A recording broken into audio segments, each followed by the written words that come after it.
Domina Diaries mit Lisa Launes und Benne Schröder. Wer leiden will, muss zuhören. Ja, hallo ihr Lieben, herzlich willkommen bei etwas richtig Besonderem, bei Folge 1 von unserem neuen Podcast und vor allem Folge 1 von dem Podcast, nachdem ihr hoffentlich sehr schnell süchtig sein werdet, Domina Diaries. Herzlich willkommen, wir sind Lisa Launes. Schön, dass du da bist. Ja, ich freue mich. Schön, dass wir es geschafft haben, endlich. Endlich. Ne? Ich bin Benne Schröder, ich bin Journalist und Radiomoderator und habe die große Ehre, jetzt dieses heftigste Projekt meines Lebens mit Lisa zu machen. Wow, wir müssen, glaube ich, erstmal sagen, was passiert hier eigentlich? Denn Lisa ist Deutschlands bekannteste, coolste Domina. Ja, das habe ich auch schon mitbekommen. Ne?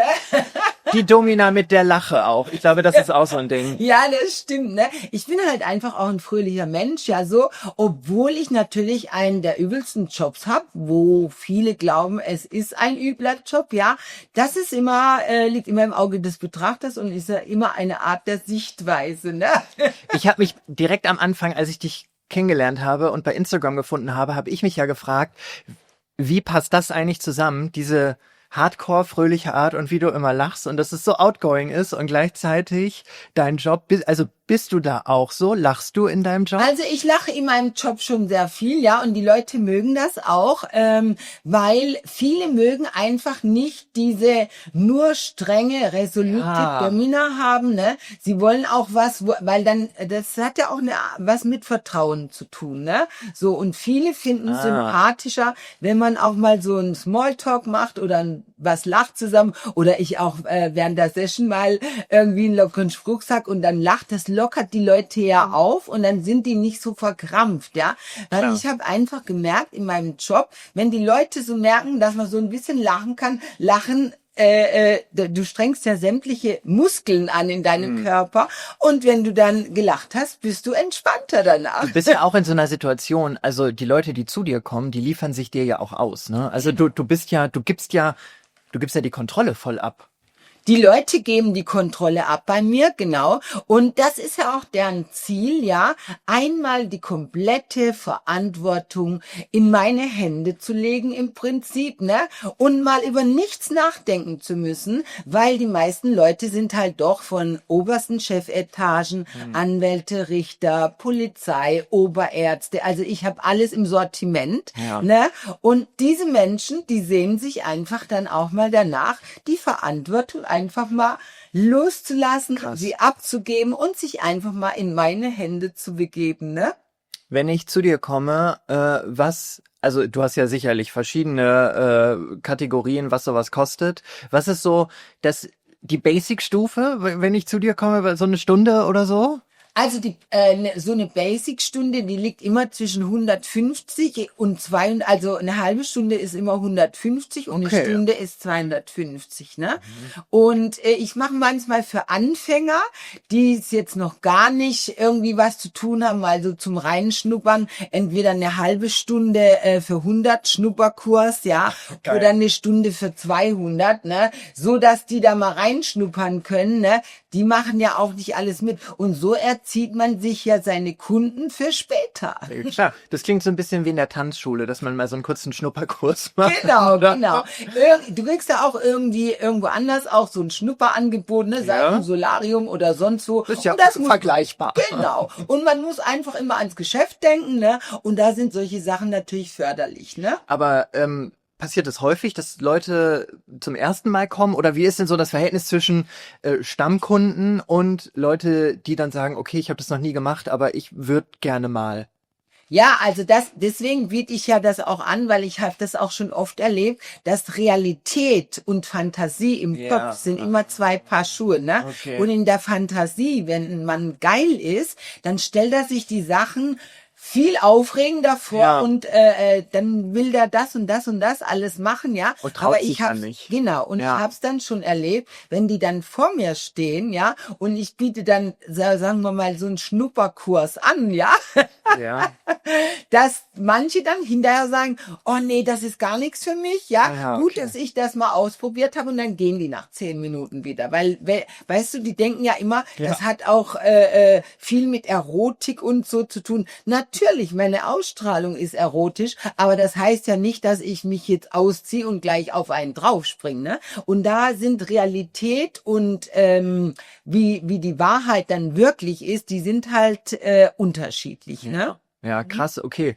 Das habe ich mir so gar nicht vorgestellt. Das dann, aber klar, da sind natürlich, wie in jedem Bereich, sind natürlich auch immer Newcomer dabei, die dann einfach mal testen wollen. Und Ne? mein Ton ist ja immer der gleiche, ne? Ich sag dann so, reinkommen, Kohle raus. Ja, wichtig. Wichtig in deinem Ne? Job. Und los geht's, ja. Und da sind viele dann schon so Newcomer am Anfang überfordert und mit denen muss man dann einfach ein bisschen sensibler umgehen, Ja. dass man dann sagt, ja, wir fangen zwar so an, ja, aber wenn dir das zu viel ist, ja, dann kann ich auch so ein bisschen zurückrudern. Ja, ne? okay. So, man muss die Leute auch erstmal abchecken, dass man weiß, wen man vor sich hat. Ne? Ja. Und mit so Anfängern, sage ich mal, da geht man immer ein bisschen sensibler um, ne? So. Und deswegen lache ich dann auch dabei, um die Leute so ein bisschen aufzulockern, ne, so, und Ja. das ist ja auch sympathisch, ne? Klar. So, viele sagen das ja auch, ich bin ja froh, dass du lachst. Ich habe gedacht, Ja. sie sind jetzt, viele sagen ja immer sie zu mir, ne, so. Und ich sage, du, so alt bin ich jetzt auch nicht, ne? Aber, weil das sie, finde ich, das hört sich dann immer so alt an, als wenn ich 60 bin, ne? Ist ja auch irgendwie der Situation dann, also ist ja auch irgendwie seltsam, weil man ist ja schon voll intim, ne? Und dann kommt man die erst mal Leute rein und sagt, hallo, zeigen, freut mich. ja, Und, genau, die intimsten Sachen, ja, aber ich finde immer, wenn die Leute sie zu mir sagen, ich finde das am Anfang nicht schlecht, aber ich sage dann immer, du kannst du zu mir sagen, weil sonst habe ich mit denen so eine Distanz und Ja. dann trauen die sich nicht so, ne? Und wenn du denen das du anbietest, dann sind sie einfach so ein bisschen, ach ja, es ist, ja. Und manche, also das kommt halt auch immer drauf an. Manche möchten halt auch Vollsklave sein und die bleiben da auch in ihrer Rolle drin. Und für die bin ich die Lady und die Herrin und Ja. die sagen auch immer nur sie zu mir, ne, Ja. so. Aber wie gesagt, ich gucke immer, dass ich das Ganze so ein bisschen auflocker, ne, so, und lach dann mit denen und sag, du kannst auch du zu mir sagen, ne. Das sind dann, also die in der Rolle bleiben, sind dann wahrscheinlich die Profis, die anderen sind die dann noch sich so ein bisschen rantasten. Aber ich bin auch voll gespannt. Es geht ja auch um euch, Leute, also alle, die zuhören, weil wir möchten ja auch euch quasi mit diesem Podcast, also den Job und das Leben als Domina einfach mal näher bringen und auch mal ein bisschen einfach zeigen, was passiert in diesem Job, was passiert in dem Alltag als Domina, und ich kann mir auch vorstellen, dass ihr voll viel mitnehmt, und ja, ich glaube, ich werde auch noch voll viel mitnehmen und Neues lernen und rausfinden, was wir Natürlich. alle noch nicht so wussten. Und Aber du, ich sag dir ganz ehrlich, selbst bei mir, also ich bin auch immer wieder schockiert, weil du lernst auch in meinem Job nie aus. Es wird immer denjenigen Sklaven geben, der wieder um die Ecke kommt und wieder einen neuen Fetisch hat und wieder irgendwas Neues ausprobieren will Neues, und ja. bla bla bla, ne? So dass, also, wie gesagt, ich bin heute noch immer wieder erstaunt, was Leute sich alles einfallen lassen, ne? also, ich liebe das, weil, also wir beide sind da auch, also du hast wahrscheinlich schon sau viel erlebt, und ich würde mich jetzt selbst bezeichnen als eher introvertierte, wahrscheinlich aus deinem Blickwinkel sehr prüde Person, und deswegen wird unser Projekt einfach sau spannend, weil ich werde sehr oft hier sitzen und also mein Kiefer wird so auf dem Tisch hier unten hängen, und ich Nicht, dass ich dich noch in deinen Träumen verfolge.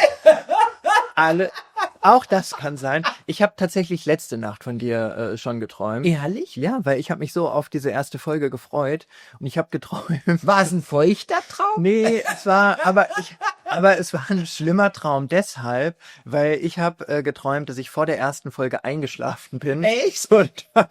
Und dann einfach du auf meinem Sofa schlafen musstest und wir dann erst am nächsten Tag starten konnten. Da bin ich heute Nacht aufgewacht und dachte, liegt Lisa hier irgendwo? Aber also wenn's passieren könnte, dann nach einer durchgezechten Nacht, wenn wir einen gesoffen haben. Ne? so, das ist ja auch, dann ist das vielleicht okay. Du hast sau viel erlebt. Wenn wir jetzt mal so auf deine letzte Arbeitswoche zurückblicken, was würdest du sagen? Gab es irgendwie eine schöne Situation oder eine, wo du sagst, das war voll krass oder das war was Besonderes? Ja, also ich hatte letzte Woche einen Sklaven, der wollte entführt werden, ja. Der wollte von mir gefesselt werden, in den Kofferraum geschmissen werden und wollte dann, dass ich mit ihm eine Runde durch den Ort und durch die Stadt fahre. Nicht. Und er wollte da gefesselt sein, ja, und geknebelt sein, ne. Ich habe zu ihm gesagt, du hör mal zu, wenn mich jetzt die Polizei anhält, unter Umständen, ja, und die den Kofferraum öffnen, was sag ich denn dann?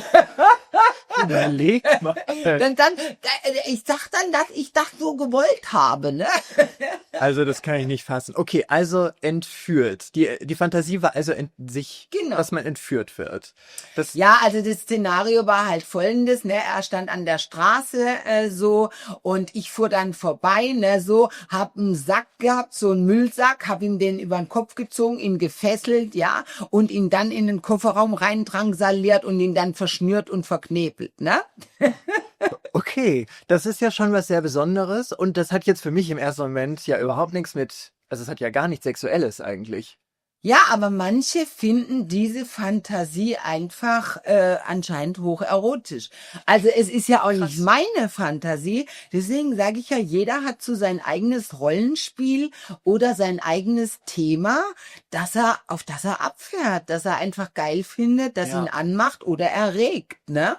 Aber war dann bei dieser Session, heißt es überhaupt Session? Sagt man Session? Man Das sagt Session dazu. Ja, okay. Also war dann bei dieser Session, wart ihr da noch bei dir im Studio oder so? Nee, ich krieg ja dann die Rollenspiele geschrieben, entweder per E-Mail oder per WhatsApp, ja. Da schreiben die mir dann das Rollenspiel auf, ja. Und dann zeigen die mir ganz genau, wie das Szenario im Prinzip sein soll, ja. Also, wie gesagt, das ist dann wie so ein Anfang, Mittelteil und Schluss, ne? Wie so ein Film eigentlich. Man muss ja ne? Text lernen, richtig? Ja, klar. Also. Manche wollen sogar, dass ich diese oder diese Sätze dann auch sage, ja, weil die wahrscheinlich schon irgendwo gehört oder gesehen haben und die sich im Kopf manifestiert haben. Die ne? Fantasie ist Die dann einfach Fantasie so ist- fortgeschritten, ne? Und so, die ist so fest wahrscheinlich Genau, verankert. ja. Und das haben sie schon Da- 1000-mal durchgespielt und Ja. okay, und dann muss es genau so sein. Dann muss es genauso ablaufen und wie gesagt, wenn die Leute dann diesen Film erfahren, ja, den ich dann mit ihnen auslebe, ja, im Prinzip bin ich ja nur die Macherin, ne, sozusagen, ja. Also die Leute haben eine gewisse Vorstellung und ich bin im Prinzip wie so ja, diejenige, die die ausführende Kraft oder die ausführende Macht im Prinzip, die den Leuten hilft, ihre Fantasien in die Tat umsetzen zu können, ne? Du bist quasi Dienstleisterin dann, so Natürlich, blöd das auch einfach ja. klingt, ne? So eine Mischung aus Schauspielerin, Dienstleisterin, Herrin, weil du natürlich dann in diese Rolle kommst, dass du, also ich meine, du verschnürst jemanden und packst ihn in den Kofferraum. Das musst du ja erstmal einfach machen. Ja, natürlich. Also deswegen, wie gesagt, zu diesem Job gehört natürlich auch jahrelange Erfahrung dazu, ne? Das kann man ja nicht aus einmal heraus lernen, ne? Das ist schon Learning by Doing, aber es ist auch natürlich eine Erfahrungssache, ne? Man muss wissen, wie man mit den Leuten redet und so weiter, ne? Guck mal, und da sind wir ja eigentlich bei einem wichtigen Punkt, wie lange machst du's? Also wie lange bist du schon Domina? Ja gut, ich mache das schon im Prinzip mit Unterbrechung über 10 Jahre, ja. Aber ich war ja dann zwischendurch Sängerin, 5 Jahre und so, ne. Ich habe ja immer wieder zwischendrin aufgehört. Aber wenn man es so genau nimmt, mache ich schon über 10 Jahre. Aber immer mal wieder halt, ne. Und jetzt im Moment Vollzeit. Ja. Ne? Aber die Frage ist also, wie kommt man darauf? Ich mach's jetzt, ich bin jetzt mal Domina. Also wie ist das entstanden bei dir, dass du gesagt hast, that's it, das ist der Job, den ich jetzt durchziehen will? Also da müssen wir noch mal konkret drauf einsteigen. Ich fange jetzt mal so an. Mich hat diese Welt schon immer fasziniert. Dieses Rotlicht, Glitzer, Glamour hat das auch so an sich irgendwie, ja. Das hat mich irgendwie schon immer fasziniert und mich haben auch früher schon immer irgendwo die Frauen fasziniert, ne? Aber ich habe nie daran geglaubt, geglaubt, dass ich selber mal darin lande, ne?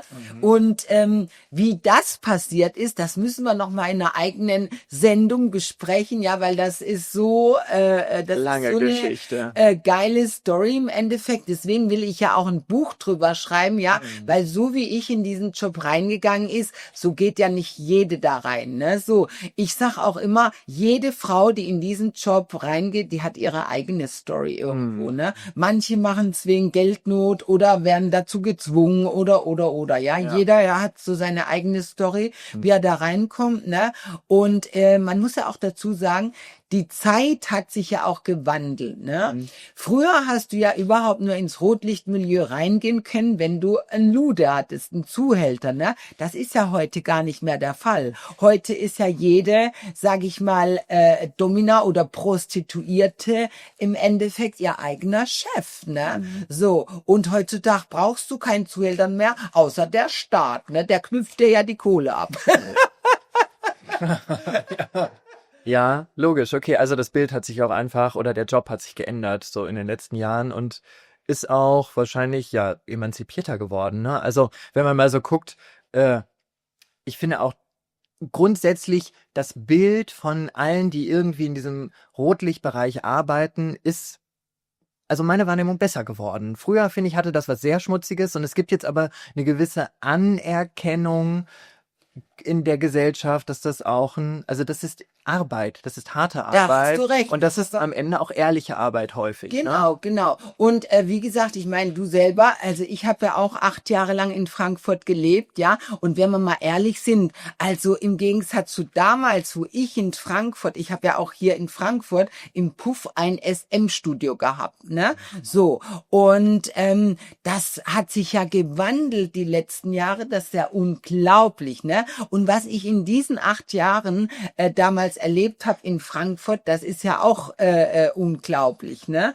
So, und wenn man sich jetzt heutzutage Frankfurt anschaut, ne, dann ist ja unten im Bahnhofsmilieu heutzutage, das werden ja richtige Luxuswohnungen jetzt mittlerweile gebaut und angeboten, ne? Und jeder findet das Viertel irgendwie hip und in und jeder möchte irgendwie so ein Teil des Bahnhofsviertels sein, wo jeder früher sagte, um Gottes Willen, Drogen, Junkies, Huren, alles Gerümpel da, ne, so, da will ich auf gar keinen Fall hin, ne? Und heute ist es so ein Innenviertel geworden und ist so Voll. hipster, ne? Also für alle, die es noch nie gehört haben, das Frankfurter Bahnhofsviertel gilt ja deutschlandweit so als der Hotspot für Rotlicht, Drogen, aber Kriminalität. auch Kriminalität, genau. Es gab doch jetzt sogar, ich weiß es gar nicht, ich glaube, es war ein internationales Fußballspiel und da kam die Mannschaft, meine ich, aus UK und da hatte die Zeitung sogar die Fans gewarnt vor dem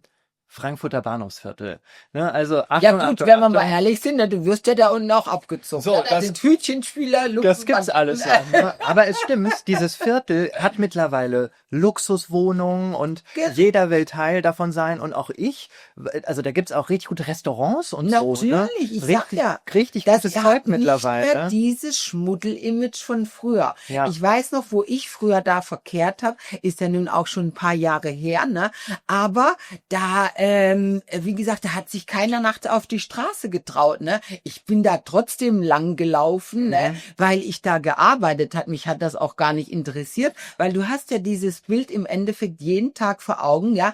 Und wenn sich dann neben mir jemand einen Schuss gesetzt hat oder so, Krass. das hat zu dem Anblick nun mal gehört, ne? Ja. So, das hat mich nicht mehr aber ich weiß noch, wo ich das erste Mal nach Frankfurt kam, da war ich schockiert, ne? Wo ich das erste Mal die gesehen haben, dass die da neben dem Auto sitzen und sich dann einen Schuss setzen und so, da war ich schockiert und da hatte ich auch so ein bisschen Angst, ne?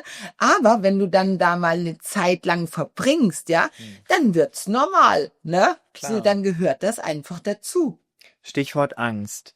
Du bist in deinem Job eigentlich immer allein. Mhm. Du bist eine Frau, die alleine Männer empfängt in einem Raum, wo auch andere jetzt keinen Zugang haben. Ne? Also du kommst jetzt nicht einfach dann, kannst jetzt nicht mal eben jemanden holen und sagen, Alarm, Alarm oder so. Hast du manchmal Angst? Gibt es unangenehme Situationen? Nein, das ist ja nicht so. Ich bin ja nicht immer alleine. Also das sind ja, da wo ich mich einmiete, sind ja immer Leute im Haus, ne? Okay, So, die sieht man natürlich nicht, ne? Aber in den Lokalitäten, wo ich mich in den Studios einmiete, ja, da sind immer auch Leute im Haus. Ich bin da nie komplett alleine, ne? Und du musst das halt auch so sehen, ja?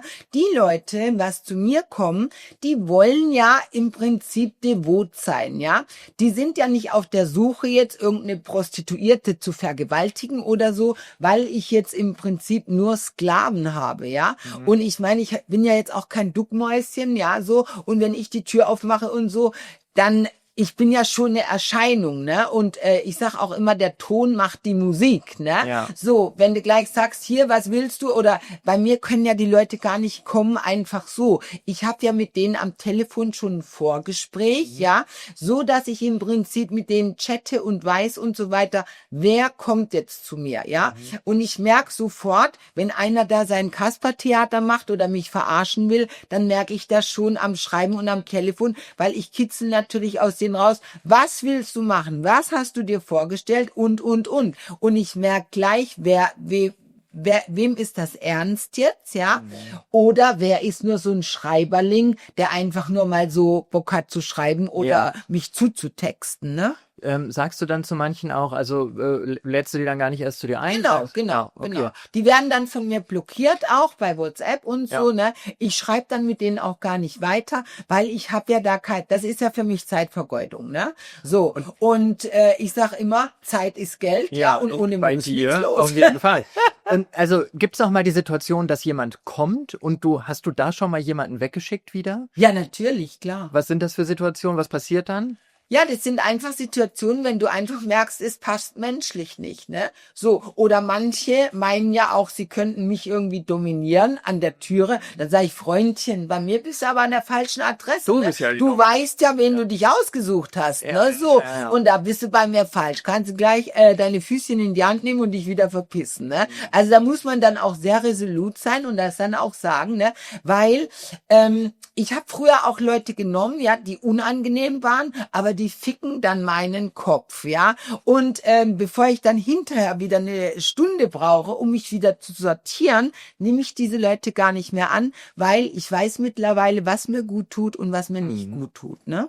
Wenn du, also dass du sagst, ne, du brauchst dann danach vielleicht eine Stunde oder so, um wieder klarzukommen, bist du also es gibt Tage, da kommen irgendwie 5, 6 Leute direkt hintereinander, ne? Man sieht das ja alles bei dir bei Instagram. Kannst du da sofort bam, bam, bam umschalten und der nächste und bist du dann direkt ready? Ja, also es zieht natürlich wahnsinnig viel Energie, weil man muss ganz schnell umswitchen im Kopf, ne? So, man muss sich vom einen auf den anderen einstellen und ganz schnell umswitchen können. Ja. Aber ich sage immer, das lernt man auch mit der Zeit, ja? Und das ist auch was, also ich habe ja dann auch eine gewisse Anspannung in mir immer so, weil ich habe ja auch manchmal Zeitdruck, ne? Und Ja, manche Leute, die wollen dann auch manchmal noch so ein bisschen Smalltalk und so, aber ich muss dann immer zu denen sagen, du, ich habe jetzt gleich den nächsten Termin, ja, ist nicht böse gemeint, ja, aber ich kann es heute einfach nicht anders handeln, ja. Und dann, wenn ich dann mal wieder ein bisschen mehr Luft dazwischen habe, dann mache ich auch gerne ein bisschen mehr Smalltalk mit den Leuten noch zum Schluss oder so. Aber manchmal lässt auch einfach die Zeit nicht zu. Und dann musst du ganz schnell umswitchen, ja. Dann musst du kurz sauber machen. Ich muss ja auch noch kurz sauber machen, alles desinfizieren, dann nach jedem Kunden, ne, damit alles wieder frisch ist für den nächsten, ja. Und da habe ich natürlich dann schon manchmal einen Stress auch in mir drin, wo ich dann immer auf die Uhr gucke und denke, oh Gott, hoffentlich schaffe ich das jetzt alles zeitlich, ne, so. Weil du willst ja auch nicht dem nächsten, sage ich mal, Sklaven gegenübertreten und voll abgehetzt ausschauen. Weißt du, was ich meine? Ne? Ja, und das zeigt aber auch, es ist halt Business, ne? Also genau, es ist Business. Die Vorstellung ist dann wahrscheinlich wie bei so unendlich vielen Dingen, die irgendwie so ein bisschen mysteriös verrucht sind, das wird dann im Kopf voll oft so romantisiert, ne? Also, dass das so eine total intime Situation ist, ich bin bei der Domina und es ist dann total toll und so weiter, aber am Ende für dich ist es halt ein Job, du musst dann aufräumen, du musst dich da einmieten, du musst dies, das, jenes, du musst eine Steuererklärung machen, also Belege sammeln für deine ganzen Reisen, was weiß ich alles, ne? Genau. Ist halt ein krasser selbstständiger Job. Genau, so sieht's aus. Und das Ding ist halt immer, jeder denkt, du musst halt trotzdem immer jedem irgendwie auch das Gefühl geben, du bist der Einzige. Du bist der Erste und der Einzige, ne? So. Ja. Und das machst du mal jetzt, wenn du 3 Termine hintereinander am Stück hattest, ne? Dann dem 4. auch nochmal das Gefühl zu geben, 5. vielleicht auch nochmal, ne? Ja. Und dann bist du aber, irgendwann bist du einfach durch, ja? Also ich merke das auch manchmal, wenn ich ganz stressige Tage habe, ja? Dann bin ich einfach nicht mehr aufnahmefähig, ne? Und es ist ja, also wer dir bei Instagram folgt, sieht das. Kann ich übrigens nur empfehlen, Leute, folgt Lisa unbedingt bei Instagram. Ihr bekommt krasse Einblicke in das Domina-Leben. Ja, aber auch bei Best Fans, ne? Also ihr könnt natürlich auch viele Sachen bei mir sehen, bei Best Fans. Da zeige ich natürlich viele intensivere Sachen. Ja. Bei Instagram kann man manches nur oberflächlich mal so da ist ja kein sexueller Content erlaubt, ne? Aber ich habe das Gefühl, dass voll oft sagst du dann immer, bei dem alten hier ging es jetzt ein bisschen schneller als erwartet. Wir haben ja, weißt du, du kannst ja die Geilheit eines Mannes in dem Sinn nicht kontrollieren, ne? Und wenn du natürlich jemand eine geile Session machst, ja, und der natürlich nach 5 Minuten abspritzt, auf gut Deutsch, das Problem ist, bei Männern ist dann die ganze Illusion, alles verpufft, ja. So, dann ist alles weg und raus, ja. Und dann können die auch nicht mehr weitermachen. Aber für dich ist es ja, also jetzt mal wirklich, ne, so gesprochen, für dich ist es ja eigentlich total geil, weil dann ist das jetzt 5 oder 10 Minuten und du kriegst die Kohle ja trotzdem, ne? Ja, natürlich, weil ich muss ja immer die Zeit blocken, was jemand bei mir bucht, und jetzt letztendlich bezahlt ja jemand die Zeit auch, ne? Entweder eine halbe Stunde, 1 Stunde, 2 Stunden, ne? Ich muss ja diese Zeit blocken, ne? Ja. Und ich kann ja jemand dann auch nicht das Geld zurückgeben. Das kriegst du ja woanders auch nicht zurück, wenn du irgendwo ein Ticket kaufst, ne? Dann hast du da ja auch nicht die Möglichkeit, dein Geld wieder zurückzubekommen. Ich denke nur, wie es bei der Deutschen Bahn ist. Ja, wenn ich die Reise nicht antrete, dann muss ich mein Ticket trotzdem zahlen, ne? Dann wäre die Frage, ob du auch super Sparpreise hast wie bei der Bahn. Wenn du lange im Voraus buchst, gibt's jetzt super Sparpreise. Oder man könnte vielleicht auch so eine Bahncard, eine Lisa-Card. Naja, also mit Stempelkarten möchte ich jetzt nicht auch noch anfangen wie im Nagelstudio oder so, dass das 10. Mal umsonst ist, ne? Das ist mir sehr gefallen. Das ist ja einfach der Knaller. Aber für die Stammkunden, wie erfahren die überhaupt von dir? Also, das habe ich mich gefragt. Schaltest du Anzeigen in der Zeitung oder wie? Ja, heutzutage läuft doch alles übers Internet, ne? So, da gibt's gewisse Portale dann, wo du die Anzeigen schaltest. Ja, da zahlst du dann pro Tag die Werbung oder pro Woche oder pro 4 Wochen, ja. Also umso länger du die Werbung schaltest, umso günstiger wird's, ne? Aber bei mir ist ja immer das Problem, ich bin ja immer nur maximal eine Woche in jeder Stadt, ne? Ja. Und dann bin ich wieder weg.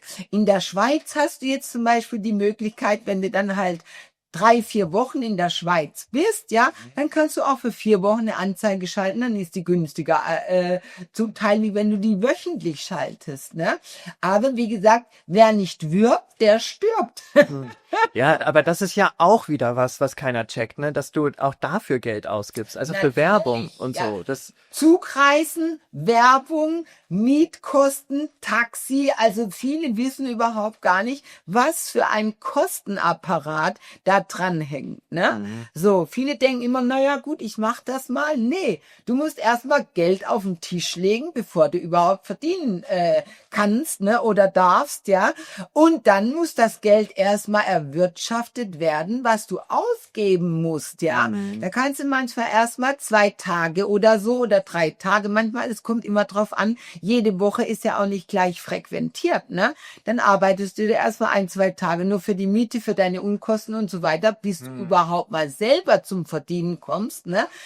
Und wenn mal eine Woche schlecht läuft, ja, dann bleibst du halt auch auf, sagen wir mal so, den Kosten sitzen, ne? Boah, da hängt einfach so viel dran, und ich glaube, wir werden voll viel in diesem Podcast einfach nach und nach aufklären, aufarbeiten und auch so sauspannende Stories von dir hören. Ich freue mich so krass drauf, auf dieses Projekt, und glaube, dass das ganz großartig wird. Und ich glaube auch, dass unsere Hörerinnen und Hörer sehr, sehr viele Fragen haben. Natürlich. Und die Fragen dürft ihr uns ja auch gerne schreiben. Wir haben ja extra für unseren Podcast dann die Instagram-Seite Domina Diaries erstellt, ne? Genau. Damit die Leute einfach auch Fragen schicken können und sich äußern können oder ich sag mal so, viele kennen ja auch gar nicht die Ausdrücke von vielen Sachen, ne? CBT oder manche wissen ja noch nicht mal, was anal ist, ne?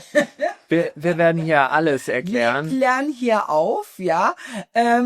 Da werden euch ganz schön die Ohren schlackern, glaube ich, ne? Leute, ihr könnt uns auch sehr gerne Sprachnachrichten schicken. Übrigens, das geht ja auch per Insta. Und dann können wir euch hier fantastisch in unserem Podcast Domina Diaries zu Wort kommen lassen. Ich habe mir überlegt, eigentlich brauchen wir noch wir brauchen einen Namen für unsere Leute, die uns zuhören, weil, also irgendwie was Schönes.